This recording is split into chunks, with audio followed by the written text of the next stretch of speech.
Градот покрај едно од најубавите езера во регионот, познат по преубавата природа, гастрономска понуда и добри забави.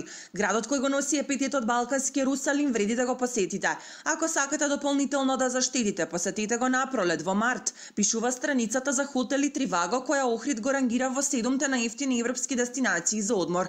Туристичките работници се согласуваат со оваа проценка. Велат во Охрид 7 дена одмор со вклучен лет и престој странците ги чини од 250 до 300 евра, што е извонредна цена за нив. Во сезона се наоѓа апартман за 15 евра, а соба од 5 до 10 евра, што е доста скромна сума. Тргнувајќи од Бугарија, Грција, Албанија, Црна Гора, Хрватска, Словенија, да не правиме муаве. Значи, овие комши се доста поскапи од нас, така да Охрид и самите странци кои сум често во контакт со нив, сами тоа го изјавуваат. Охрид од година во година има се повеќе туристи.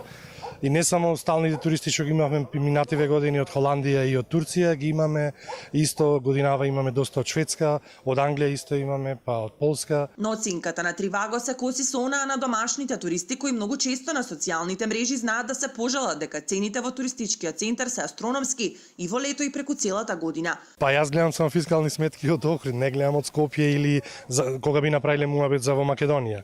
Значи, Охрид е доста ефтин за туристите. За нас било каде дојме во Македонија, посебно во Скопје, ако одиме, таму е најскапо. Па и Охрид е доста скап во однос на други градови, но да почнеме од кириите и самото место на живење во Охрид, многу треба да се платит за да се одржава, например, дали ресторан, кафич. Од локалната самоуправа вела токму поради добрата понуда и скромните цени, градот летово ја забележа една од најуспешните туристички сезони. Инаку на листата на економични дестинации освен Охрид се најдоа и Будимпешта, Атина, Варшава, Гранада, Гохин и Рига.